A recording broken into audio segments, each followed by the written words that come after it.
నమస్కారం. ప్రస్తుతం మనతో పాటు ప్రముఖ ఆధ్యాత్మికవేత్త, ప్రముఖ జ్యోతిష్య వాస్తు పండితులు ముల్లపూడి సత్యనారాయణ మూర్తి గారు ఉన్నారు. వారితో మాట్లాడిద్దాం. నమస్కారం గురుగారు. నమస్కారం సజన. గురుగారు, వృశ్చిక రాశి వారికి మరి మార్చి నెలలో ఎలా ఉండబోతుందో తెలియజేయండి. వృశ్చిక రాశి వారికి మార్చి నెల 2024 సంవత్సరంలో అర్ధాష్టమ శని జరుగుతున్నాడు. ఇది అందరికీ తెలిసిందే.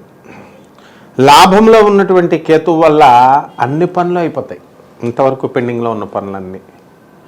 ఇక ఉప్పు చేపల వ్యాపారము, సముద్ర సంబంధమైనటువంటి ప్రొడక్ట్స్, ఎక్స్పోర్ట్స్, ఇంపోర్ట్స్, చైనా నుంచి ఫార్మసీ రంగంలో చాలామంది చేస్తూ ఉంటారు.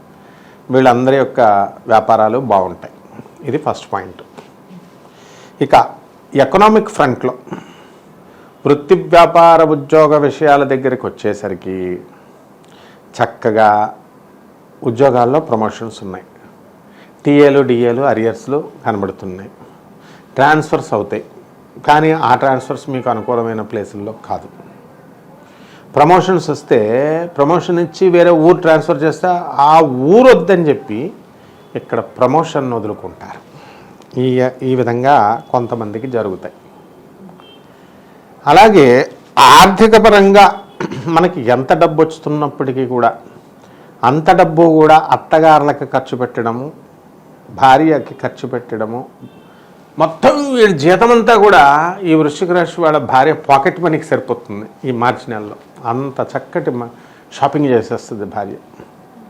కాబట్టి ఈ వృశ్చిక రాశి వారి యొక్క భర్తల గుండెల్లో ఇది గుబులు రేపుతుందన్నమాట. ఇది మాత్రం డ్యామ్ షోర్. ఇది ఎందుకని నేను చూశాను. అత్తగారు భార్య కలిసి మరి ఇద్దరు కూడా, ఒక అల్లుడు చక్కగా బాగానే రెస్పెక్ట్ ఇచ్చేవాడు. ఇద్దరు కలిసి ఆస్ట్రేలియా వెళ్ళారు, మళ్ళీ ఆస్ట్రేలియా నుంచి ఇండియాకి వచ్చారు. ఇతను ఖర్చు పెట్టుకున్నది ఏం లేదు, కానీ పాపం అత్తగారి భార్యలకు మాత్రం చక్కగా ఖర్చు పెట్టాడు. ఆ విధంగా కొన్ని సందర్భాల్లో ఉంటాయి. ఇప్పుడు ఉన్నటువంటి గ్రహస్థితి అదేనమాట. అండ్ గెట్ రెడీ మై వృశ్చిక రాశి వాళ్ళందరూ కూడా, ప్రేక్షకులు, పాకెట్ మనీ బాగా సంపాదించండి. మీ అత్తగారు వస్తారు, మీ భార్య యొక్క పాకెట్ మనీకి షాపింగ్కి సరిపోతుంది. మరి అలాగే వ్యాపారాలు చేసేవారికి ఎలా ఉండబోతుంది అంటారు? వ్యాపారాలలో మనకి కిరాణా బిజినెస్ బాగుంటుంది. ఫుడ్ ఇండస్ట్రీ బాగుండదు. తర్వాత ఈ యొక్క బట్టల షాపులు బాగుండదు. తర్వాత ఈ యొక్క స్వీట్ షాపులు అవనివ్వండి, తర్వాత ఈ వ్యవసాయ రంగాలు యావరేజ్గా ఉన్నాయి. మరి ఏమిట్రా ఏమున్నాయంటే ఒక్క కూరగాయల బిజినెస్ ఒకటే బాగుంటుంది. ప్యాడీ, అలాగే ధాన్యాలు, విత్తనాలు, మందుగుండు సామాను. ఇదేంటండి మార్చి నెలలో మందుగుండు సామాను అండి ప్రొడక్షన్ చేస్తారు మరి. సో ఇవన్నీ కూడా చేసేప్పటికి మనకు వచ్చేటటువంటి దీపావళి మధ్యలో ఉన్నటువంటి ఫంక్షన్స్కి వీటికి ఫైర్ వర్క్స్ బాగున్నాయన్నమాట. కాబట్టి ఈ యొక్క ఐరన్ సంబంధమైనటువంటి బిజినెస్లు బాగుండలేదు, ఆయిల్ ఇవి. ఇక సాఫ్ట్వేర్ రంగంలో యావరేజ్గా ఉంటాయి. ప్రాజెక్ట్స్ అనేటటువంటివి వచ్చినా వీళ్ళు దాన్ని నిలబెట్టుకోవాలి. డబ్బు ఇబ్బంది అనేటటువంటిది లైట్గా వస్తుంది, ఏం పర్వాలేదు. మరి స్టాక్ మార్కెట్ వారికి ఎలా ఉండబోతుంది? స్టాక్ మార్కెట్ వాళ్ళకి బ్రహ్మాండంగా ఉంటుంది. మంచి లాభాలు తీస్తారు కమోడిటీస్ మీద. ఈ యొక్క షేర్స్ వీటిపైన బాగుంది. రియల్ ఎస్టేట్ రంగాల వారికి ఎలా ఉంది? రియల్ ఎస్టేట్ రంగాల వాళ్ళకి మనకి 15 మార్చి వరకు, అంటే మొదటి 2 వారాలు అద్భుతమైనటువంటి లాభాలు తీస్తారు, ఊపేస్తారు. ఆ తర్వాత యావరేజ్గా ఉంటుందన్నమాట. వ్యవసాయం చేసేవారికి మరి ఎలాంటి పంటలు పండించవచ్చు అంటారు? వ్యవసాయం చేసేటటువంటి వాళ్ళు కమర్షియల్ క్రాప్స్ పెంచాలి. ప్యాడీ వేస్తారు, కానీ అంత అధికమైనటువంటి బంగాళాదుంపలు పెంచండి చక్కగా.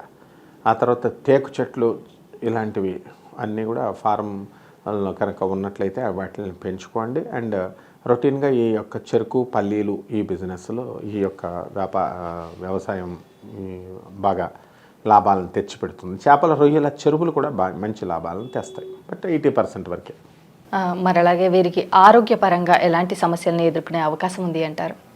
ఆరోగ్యపరంగా అబార్షన్స్ అవడానికి అవకాశాలు ఉన్నాయి, అంటే బ్లీడింగ్ ఎక్కువ అవడానికి అవకాశాలు ఉన్నాయి. అలాగే మగవాళ్ళకి పైల్స్ బిజినెస్ రావడానికి అవకాశాలు ఉన్నాయి. అలాగే హిస్టీరియా, నరాల వీక్నెస్లు రావడానికి అవకాశాలు ఉన్నాయి. కాస్త జాగ్రత్తలతో ఇది పోగొట్టుకోవచ్చు. అంటే అందరికి వచ్చేస్తాయని కాదు, కోటాను కోట్ల మందిలో.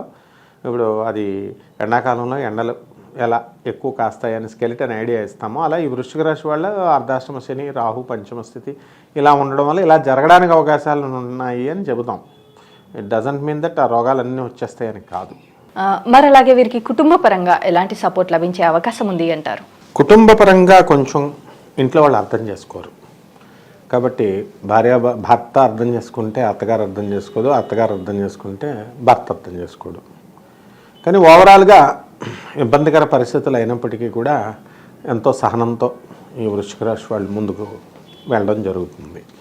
మరి అలాగే కోర్టు సమస్యలతో బాధపడేవారు బయటపడే అవకాశం ఉంది అంటారా ఈ నెలలో? మార్చి మొదట 2 వారాలు బయటపడతారు. ఆ తర్వాత వీళ్ళకి అనుకూలంగా తీర్పులు రావు, అలా జరుగుతూ ఉంటాయి అన్నమాట కోర్టు సమస్యలు. విద్యార్థులకు కావచ్చు, ఇటు విదేశాలకు వెళ్ళాలి అనుకునే వారికి కావచ్చు, అలాగే ప్రభుత్వ ఉద్యోగాల కోసం ప్రిపేర్ అవుతున్న వారు కావచ్చు, ఎలా ఉండబోతుంది? ఇక మనం ఈ విద్యార్థులు మార్కులు బాగానే వస్తాయి. 26 మార్చి తర్వాత ఎక్కువ జాగ్రత్త పడాల్సినటువంటి అవసరం, చదవాలి బాగా.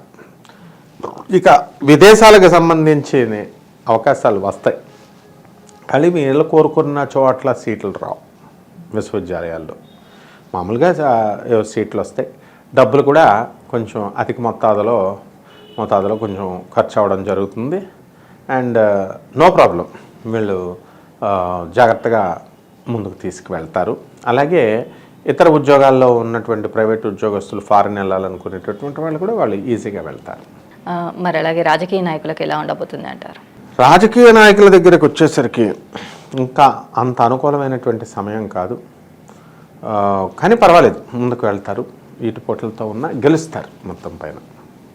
అంటే పరిస్థితి బాగా లేకపోయినా ఎలాగోలాగా బండి డబ్బులు ఇచ్చో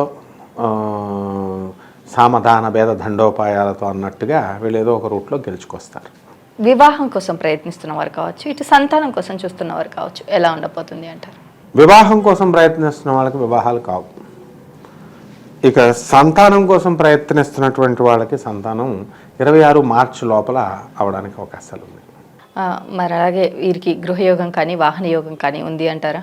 వాహన యోగం అనేటటువంటిది డేంజర్. ఇప్పుడు వాహనాలు వేళ్ళే కొనకూడదు, వాహనం ఉన్నా యోగం ఉన్నా. ఇక గృహయోగాలు స్థల యోగాలు ఉన్నాయి కాబట్టి ఇళ్ళు అవన్నీ కొనుక్కోవచ్చు. అమావాస్య తర్వాత వృశ్చిక రాశి వారికి ఎలా ఉండబోతుంది అంటారు? మరి అమావాస్య తర్వాత వృశ్చిక రాశి వారికి మనకి యథాతథంగా ఉంటుంది పరిస్థితి.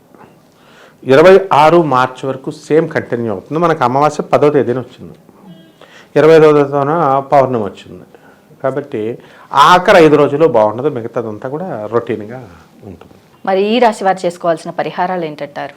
పరిహారాలు ఏమిటంటే శనికి జపం, శని స్తోత్రాలు, శనికి కిలోంపావు నల్ల నువ్వుల్ని, నల్లని వస్త్రాన్ని పేద బ్రాహ్మణికి శనివారం నాడు ఉదయం 8 గంటలకి దానం చేయడం ఒకటి. నవగ్రహాల చుట్టూ ప్రదక్షిణలు చేయడం. ఆ తర్వాత ఆ శని యొక్క భగవానుడికి పైన పాదాల దగ్గర చక్కగా ఈ యొక్క నువ్వుల నూనెతో అభిషేకం. అంటే పాదాల దగ్గర అంటే తల మీద నుంచి పోయొచ్చు, బట్ ఎంతసేపు మనం దేవుడికి పాదాల దగ్గరే, పక్కన వాళ్ళు పోస్తున్నారు కదా అని తల మీద పోయడం కాదు.